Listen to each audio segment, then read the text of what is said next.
गांव के लोग रोज की तरह अपने अपने काम में लगे होते हैं। तभी दूर से एक अजीब सी औरत सफेद साड़ी में आती है। उसके हाथ में स्टील का थैला होता है और उस पर लिखा है, चुड़ैल के हाथों बना गर्मा गर्म मोमोज। गांव के लोग चौंकते हैं।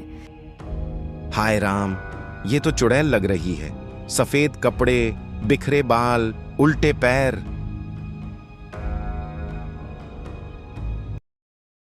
भोला, तूने सुना क्या? वो मोमोज वाली चुड़ैल अब हमारे गांव की तरफ आ रही है। चुड़ैल? अरे मोमोज वाली, तू फिर से अफवाहों में लग गया क्या? नहीं रे, मैं खुद ने देखा। सफेद साड़ी, बिखरे बाल, उल्टे पैर और हाथ में एक स्टील का ठेला जिस पर लिखा था, मसालेदार मोमोज, गर्मा गर्म। अरे रघु, ये तो हो सकता है कोई नई दुकान खोलने आई हो।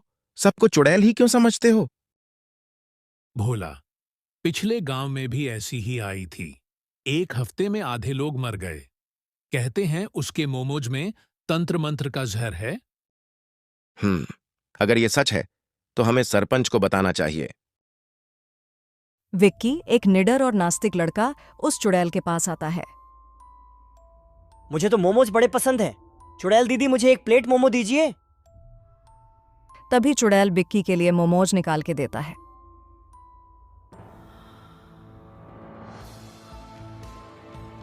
विक्की मोमो को खाते हुए चुड़ैल से कहते हैं, अरे बाप रे, ये तो सच में स्वर्ग का स्वाद है। तू चुड़ैल है या 5 सितारा शेफ? दूसरा मोमोज खाते हुए, मिर्च का तड़का, मसाले का जलवा और भाप में ऐसा पकाया कि दिल भी पिघल जाए।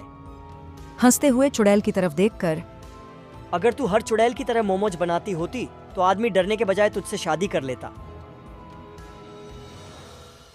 विक्की खा के चला जाता है। गांव वालों की भीड़ दूर खड़ी है। चुड़ैल अपने ठेले के पास अकेली खड़ी होती है। ये कोई आम मोमोज नहीं, इसमें मेरी आत्मा का जहर घुला है। तेरा शरीर तो अभी जश्न मना रहा है, पर जैसे ही चांद पूरा निकलेगा, तू भी निकलेगा अपनी आखिरी सांस के साथ। वो जोर से हंसती है, एक डरावनी गूंजती हुई हंसी। तू मरेगा और तेरे साथ पूरा गांव भी मरेगा। ओ रघु, ओ भोला, तुम लोग क्या कर रहे थे वहां? भाग रहे थे चुड़ैल से जैसे वो ब्याह के लिए आई हो। अबे विक्की, तू जिंदा है? कुछ हुआ नहीं क्या? सच में खा लिया तूने? और वो चुड़ैल कुछ बोली तो नहीं? झरवहर था क्या?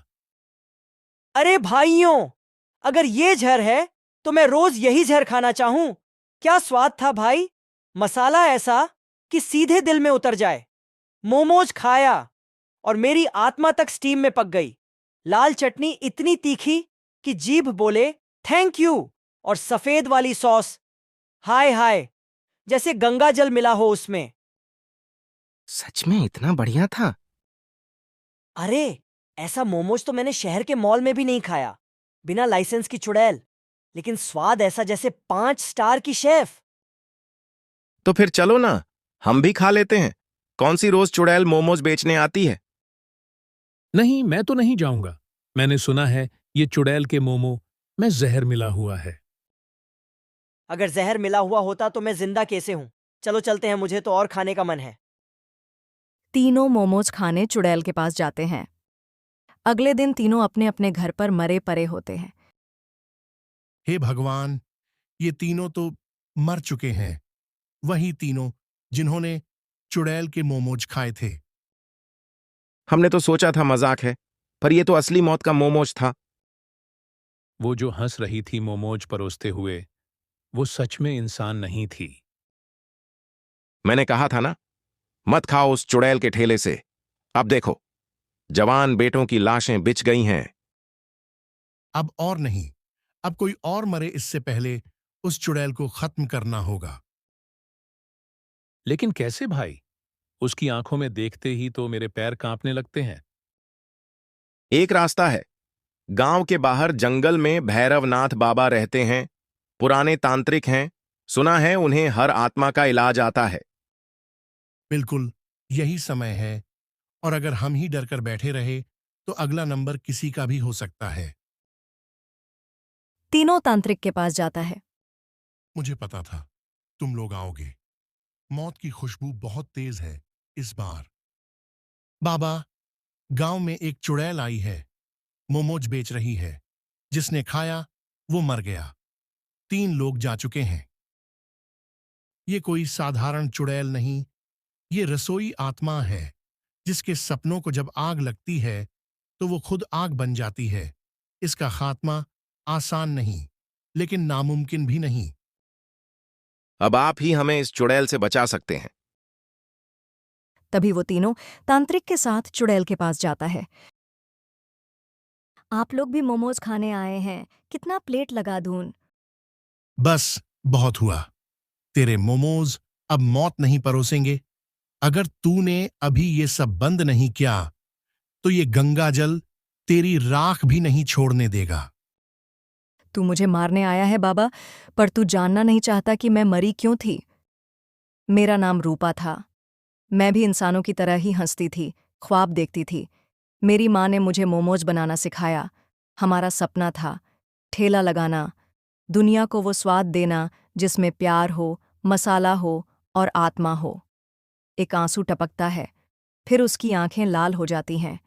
लेकिन एक दिन उन्हीं गांव वालों ने मेरे मोमोज में कीड़ा कहकर मेरा सपना मसल दिया, मेरा ठेला तोड़ दिया, मुझे डाइन कहकर गांव से बाहर फेंक दिया और मेरी माँ को जला डाला उस रसोई में जहां कभी हम प्यार पकाते थे।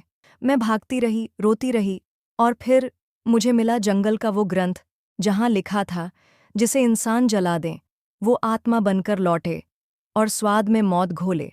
अब मैं लौट आई हूं। हर मोमोज में मेरी माँ की चीख है, हर चटनी में वो आंसू हैं जो मैंने तब बहाए थे। तेरा दर्द सच है, पर रास्ता गलत है रूपा। तेरा बदला मासूमों की जान लेकर नहीं लिया जा सकता। तो बाबा, रोक लो मुझे, अगर कर सको तो रोक लो, वरना अगली बार मोमोज नहीं, पूरा गांव परोसूंगी, मौत के साथ। रूपा, तेरा दुख मैं समझता हूं, लेकिन जिसने तुझसे सब छीन लिया उन सबको समय ने सजा दे दी है। पर जिन मासूमों ने तेरा कुछ नहीं बिगाड़ा, उनकी जान लेकर तू अपनी मां की आत्मा को भी चैन नहीं दे रही। तो मैं क्या करूं बाबा? मेरे पास कोई और रास्ता नहीं था। मेरे हाथों में प्यार था, अब खून लग गया है। क्या मुझे फिर से इंसान बना सकते हो? बन सकती है, पर उसके लिए तुझे तिल तिल कर जलना होगा, अपने गुस्से को छोड़ना होगा और आत्मा के उस हिस्से को वापस लाना होगा जो अब भी मासूम, भोली और सच्ची रूपा है। तांत्रिक अपनी आंखें बंद कर कुछ मंत्र पढ़ता है और चुड़ैल की ओर फेंकता है।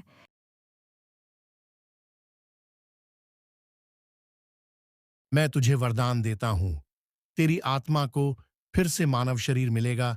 तेरा सपना, एक साफ और सच्चा मोमोज ठेला, फिर से खड़ा होगा। लेकिन अब उसमें प्यार होगा, जहर नहीं। अब लोग तुझसे डरेंगे नहीं, तेरे स्वाद से जुड़ेंगे। उसकी आंखों की लालिमा कम होती है, बाल धीरे धीरे संवरने लगते हैं। आज से तू रूपा चुड़ैल नहीं, फिर से रूपा बेटी कहलाएगी। जा, एक नई शुरुआत कर। तेरी मां तुझ पर गर्व करेगी। शुक्रिया, मुझे फिर से जीने का हक देने के लिए। जिस मोमोज में मैं मौत घोल रही थी, अब उसी में माँ का प्यार मिलाऊंगी। अब मेरी माँ की आत्मा भी चैन से सो पाएगी, और शायद मैं भी। बेटी, तुझमें सिर्फ दर्द नहीं था, हिम्मत भी थी। अब तेरा जीवन तुझे खुद फिर से गढ़ना है। जा और वो स्वाद वापस ला जो दुनिया को तुझे याद दिलाए, डर नहीं, दुआओं के साथ। बाबा, ये वादा है, अब कोई डरकर नहीं कहेगा चुड़ैल मोमोज बेच रही है। अब लोग कहेंगे रूपा दीदी के मोमोज में माँ जैसा स्वाद है। इस कहानी से हमें ये सीख मिलती है, नफरत किसी का भला नहीं करती, बदलाव और माफ करना ही असली ताकत है। हर किसी के सपने की इज्जत करो, चाहे वो छोटे ही क्यों न लगें।